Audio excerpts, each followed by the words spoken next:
ओम साई राम। कैसे हैं आप लोग? आई होप सब ठीक होंगे।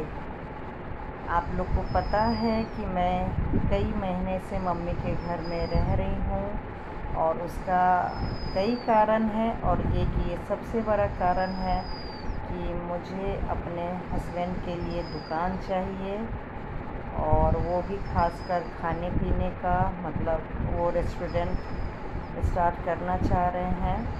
तो मुझे मिल नहीं रहा था और आज मिल गया है। आप लोग बताइएगा कैसा है, मुझे लेना चाहिए या नहीं लेना चाहिए। और मतलब 2-4 दुकान मिला है और मुझे ये दुकान ठीक लगा था बजट के हिसाब से। वैसे तो हम लोग काफ़ी अच्छा लेने वाले थे पिछले साल, लेकिन मतलब मैं अपने भाई के साथ लेना चाह रही थी, लेकिन वो फ़िलहाल काम बिजनेस नहीं करेगा, जिसकी वजह से मैं अकेले ले रही हूँ। तो अकेले के बजट के हिसाब से है। लोकेशन बताइएगा कैसा है। मार्केट भीड़ भाड़ तो है, और भी कुछ दुकान है,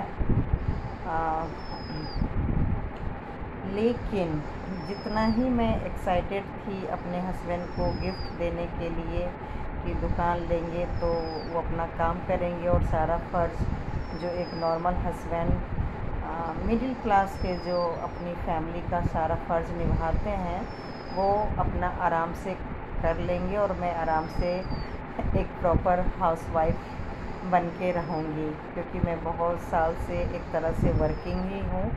अभी भी मतलब दिमाग को मैं सोने नहीं दी हूँ। मैं बस थोड़ा सा आराम करना चाहती हूँ, और अभी बहुत से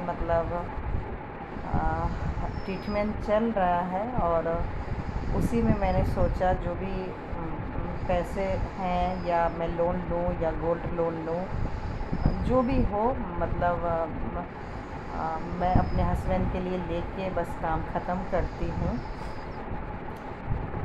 लेकिन बहुत कन्फ्यूज़न हो गया है। जितना ही मैं खुश थी कि कुछ भी हो जाए, मैं ज़िद पे अड़ी हुई थी कि इस बार मम्मी के घर से जाऊंगी ही नहीं जब तक मैं अपना इलाज नहीं करा लेती, या सबसे ज़्यादा हस्बैंड का इलाज नहीं करा लेती। जो भी प्रॉब्लम है मुझे पता था, मुझे अपने बारे में भी पता था और हस्बैंड के बारे में भी पता था कि हम दोनों सच में 3 साल से तो बहुत ज़्यादा बीमार हैं, तबीयत ख़राब है। लेकिन साथ में ये भी एक बहुत बड़ी लाइफ में प्रॉब्लम है कि एक परमानेंट काम होना बहुत ज़रूरी था हमारे लाइफ में।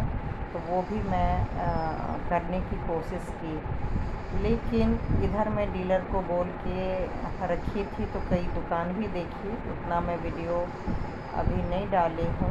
बहुत से कब से वीडियो था, मैं तो बीच में डाल भी नहीं रही थी, तो अभी पता नहीं इसमें है या नहीं है। और साथ साथ मैं एम्स भी बहुत गई हूँ।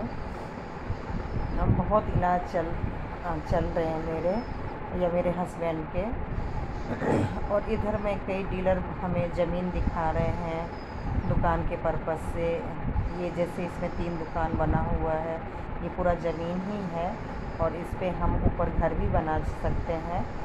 तो ये सब के बारे में भी बताइएगा कि हमें लेना चाहिए ज़मीन या दुकान ही लेना चाहिए, क्योंकि इसमें अभी डेवलप हुआ है लेकिन उतना तो नहीं हुआ है।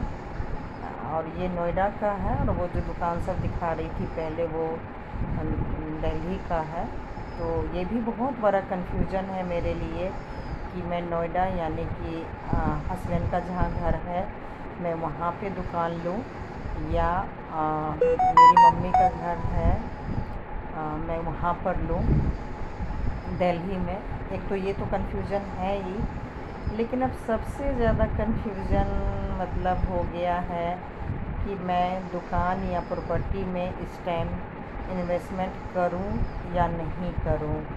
बहुत ज़्यादा कन्फ्यूजन हो गया है, क्योंकि मुझे अचानक बस अब ये लग रहा है कि हम लोग बार बार हॉस्पिटल जाएंगे, इलाज कराएंगे, मतलब योगा करना, एक्सरसाइज करना, बहुत ज़्यादा ज़रूरी हो गया है, या मतलब टाइम टाइम से खाना पीना, तो मैं वो सब कर पाऊँगी या हस्बैंड के साथ दुकान संभालूँगी या हस्बैंड दुकान संभालेंगे। और सबसे बड़ी बात है कि मेरी बेटी बिज़नेस में, तो खासकर ये सब दुकान बिज़नेस में तो वो आना ही नहीं चाहती है। वो बिल्कुल अपना ही जो कोर्स कर रही है उसी में जॉब करेगी या बिज़नेस करेगी, जो भी करेगी। तो मेरी बेटी को तो ये सब बिल्कुल ही पसंद नहीं आ रहा है। होता है ना कि कोई भी प्रॉपर्टी आप लेंगे या काम करेंगे तो, और वो भी जब बेटी बड़ी हो गई है तो उसके अकॉर्डिंग भी सोचना होगा। तो मेरी बेटी तो खैर मना ही कर रही है कि नहीं, मतलब हमें नहीं चाहिए। ये देखिए, ये दुकान हम लोग पिछले साल मिस कर दिए, जिसकी वजह से मैं अभी फ़ाइनल नहीं कर पा रही हूँ। होता है ना, जब आप कोई अच्छा चीज़ देख लेंगे और वो अगर हाथ से निकल जाए, उसके बाद आपके पास कोई भी सौदा आते रहे वो मतलब समझ नहीं आता है। तो एक तो तबीयत का है ही बहाना, बहाना कहिए, मतलब कि मन अब नहीं कर रहा है नया काम बिज़नेस इस एज उम्र में करने का। फिर भी सोचूंगी, 100% मैंने अभी नहीं सोचा है। लेकिन इस दुकान को देखिए, बिल्कुल मेरी मम्मी के घर के बिल्कुल पास है, 5 मिनट का रास्ता है, पैदल का रास्ता है। और इतना अच्छा ये दुकान मतलब था जो मेरे हाथ से निकल गया। जब तक मैं आई, मुझे पता था, डीलर ने बोला था कि ये दुकान नहीं बिका है, लेकिन जब तक मैं आई तो ये दुकान बिक चुकी थी।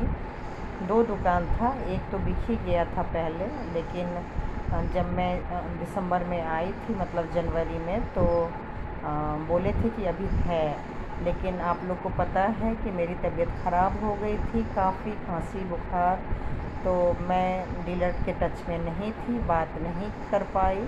और उसी बीच में पता चला कि किसी ने इस दुकान को मतलब ख़रीद लिया है। तो सच बोलो, मुझे फिर बहुत ज़्यादा अफ़सोस हुआ। मतलब वैसे तो बजट से बहुत ज़्यादा ओवर था, लेकिन मैंने बोला कुछ भी करना पड़े, जैसे भी हो, मतलब किसी से हेल्प लेना हो, कुछ भी करना हो, वो दुकान लेना था।